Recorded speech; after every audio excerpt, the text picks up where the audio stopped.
Corona महामारी भिवंडी की राजनीति का केंद्रीय बिंदु बनता जा रहा है। एक तरफ शहर में लाशों के ढेर लगते जा रहे हैं, मृतकों के लिए कब्रिस्तान में जगह कम पड़ती जा रही है, और दूसरी तरफ शहर की राजनीति कई तरह से गर्म होती जा रही है।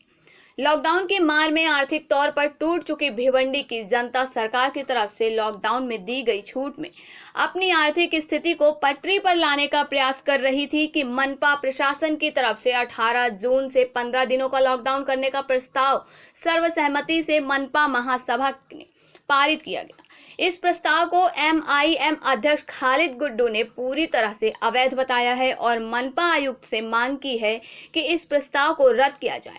खालिद गुड्डू ने महापौर और आयुक्त पर आरोप लगाते हुए ज्ञापन में लिखा है कि कोरोना महामारी के इस दौर में क्वारंटाइन सेंटर और इंदिरा गांधी अस्पताल में भारी भ्रष्टाचार की वजह से शहर में एक के बाद एक दूसरी मौतें हुई हैं और जनता में मनपा के खिलाफ असंतोष, दुख और संताप पैदा हुआ है।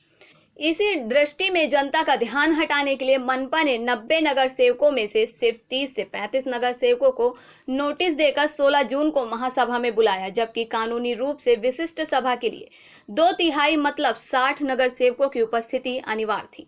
और इन 30-35 में नगर सेवकों की उपस्थिति में 18 जून से लॉकडाउन शुरू करने का प्रस्ताव पारित किया गया, जबकि इसका अधिकार सिर्फ केंद्र और राज्य सरकार को हासिल है। इन्होंने आरोप लगाया है कि सभा में पूर्व महापौर जावेद दलवी को भी बुलाया नहीं गया, जिसकी शिकायत इन्होंने लिखित तौर पर आयुक्त को दी है। महाराष्ट्र के मुख्यमंत्री उद्धव ठाकरे कुछ दिनों पहले ही यह घोषणा की थी कि राज्य में अब लॉकडाउन नहीं होगा। इसके बावजूद अपने अधिकारों का अवैध रूप से उपयोग करते हुए मनपा के अधिकारियों और प्रतिनिधियों ने लॉकडाउन का प्रस्ताव पारित किया है, जिसके लिए अनुपस्थित नगर सेवकों की जाली हस्ताक्षर और जाली दस्तावेज उपयोग की भी खबरें हैं। खालिद गुड्डू ने मनपा को चेतावनी दी है कि 24 घंटे में इस प्रस्ताव को वापस न लेने की स्थिति में मैं 22 जून सोमवार के रोज 3 बजे भिवंडी की सभी जनता को लेकर आंदोलन किया जाएगा। इस आंदोलन के बारे में महाराष्ट्र सरकार के मुख्यमंत्री उद्धव ठाकरे को भी जानकारी दी गई है। खालिद गुड्डू ने पत्रकारों को बताया कि मनपा अधिकारी और प्रशासन शुरू से ही कोरोना के खिलाफ जंग में विफल साबित हुए हैं।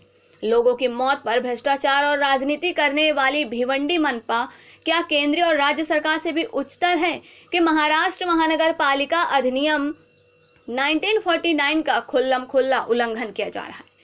इसलिए उन्होंने धारा 452 के तहत महाराष्ट्र सरकार से इसे रद्द करने की मांग की है। इसी के साथ खालिद गुड्डू ने भिवंडी के DCP राजकुमार सिंधे से लिखित ज्ञापन में मांग की है कि मनपा के महापौर और आयुक्त ने जिस तरह से जाली हस्ताक्षर और जाली दस्तावेज का उपयोग करके अवैध प्रस्ताव पारित कराया है, इसके खिलाफ जांच करके भारतीय दंड संहिता विधान की धारा 166, 166 A, 167, 191, 192, 198, 199, 200, 464, 466, 468, 470 के तहत इन पर कानूनी कार्रवाई की जाए। भिवंडी की जनता कोरोना महामारी के इस राजनीतिक भूकंप में छक्के और पंजे का शिकार है। देखिए अब ऊंट किस करवट बैठता है। कहेंगे जिस प्रकार से भिवंडी शहर को 15 दिन के लिए कंटेनमेंट जोन करके लॉकडाउन किया गया है, कहां तक सही है ये बात? देखिए, सबसे पहले मैं आपको बता दूं कि इस शहर की महापौर वो एक रबर स्टैंप है। महापौर यहाँ पे उनका जो पति है, जिसका नाम विलास आर पाटिल है, जिसको पूरा शहर मंगल डाकू के नाम से जानता है। ये शहर के टॉप 10 लुटेरे हैं जो अलग अलग पार्टी में है। कोई बीजेपी में है, कोई सेना में है, कोई कांग्रेस में है और कोई अपक्ष पार्टी बना के है। तो ये सारे शहर के जो टॉप 10 डाकू लोग हैं, ये अलग अलग पार्टियों में बिखरे हुए हैं और ये बिखर के सारे कामकाज और सारे घोटाले करते हैं। थोड़े दिन पहले आमदार का इलेक्शन लड़ने बीजेपी अध्यक्ष आता है कांग्रेस में और यहाँ से हारता है, फिर जाता है बीजेपी में। आपको बताने की जरूरत नहीं, पूरा शहर जानता है कि ये टॉप 10 डाकू हैं और ये पूरे शहर को बर्बाद कर दिए हैं। लॉकडाउन इनके बाप की हिम्मत नहीं है लगाने की। लॉकडाउन सिर्फ स्टेट गवर्नमेंट लगा सकती है या केंद्र सरकार लगा सकती है। इनकी औकात नहीं है। ये जैसा कमिश्नर है जानवर का डॉक्टर, वैसे ही ये महापौर है शहर का लुटेरा। मैं इसे डाकू के नाम से पूरा शहर पुकारता है। नेक्स्ट क्या कहेंगे? लेकिन इसे महासभा में पारित किया गया है और महासभा ने ठहराव भी लिया है। इनके ऊपर एफआईआर करने के लिए मैंने कंसर्न पुलिस स्टेशन निजामपुर के सीनियर पीआई को लेटर दिया है, डीसीपी जोन 2 भिवंडी को दिया है, पुलिस कमिश्नर को दिया है, थाना कलेक्टर को मैंने पत्र दिया है। अगर 24 घंटे के अंदर एफआईआर नहीं दर्ज होगा तो मैं मंडे को 3 बजे महानगर पालिका का घेराव करूंगा। महासभा के अंदर उप महापौर और कई नगर सेवकों द्वारा आपत्तिजनक शब्द भी उपयोग किए गए। वो नामर्द है, उप महापौर नामर्द है। उसकी थोड़े दिन पहले उसकी बीवी को इसी महापौर ने हरा कर भेजा था, फिर वो उसी के साथ। उसके पास एक हाई प्रोफाइल कंपनी है जिसके सब दीवाने हैं। वो हाई प्रोफाइल कंपनी को दिखाकर वो सबको बेवकूफ़ बना के राजनीति करता है। मेरे जैसा जनता का नुमाइंदा नहीं है, वो सिर्फ हाई प्रोफाइल चीज़ को दिखा के वो अपनी राजनीति करता है।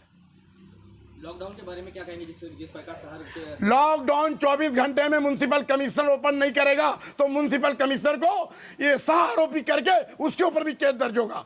आपने कहाँ पत्र व्यवहार किया है? कलेक्टर थाने, उद्धवजी ठाकरे, मुख्यमंत्री महाराष्ट्र, ये अपना महानगर पालिका के आयुक्त, डीसीपी जोन 2 भिवंडी और वरिष्ठ पुलिस निरीक्षक निजामपुरा।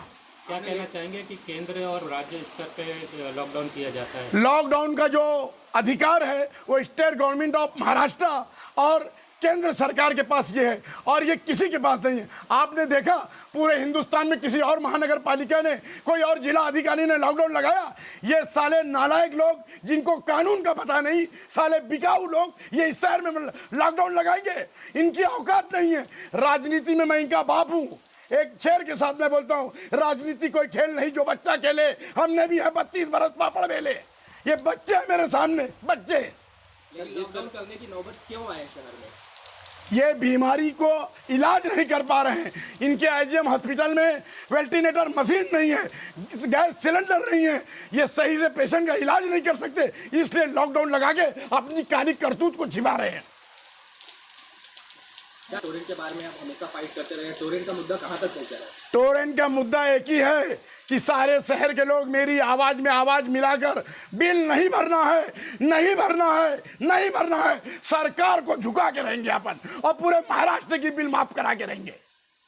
इसी प्रकार की बड़ी खबरों में बने रहने के लिए हमारे चैनल को लाइक, सब्सक्राइब और शेयर करना ना भूलें।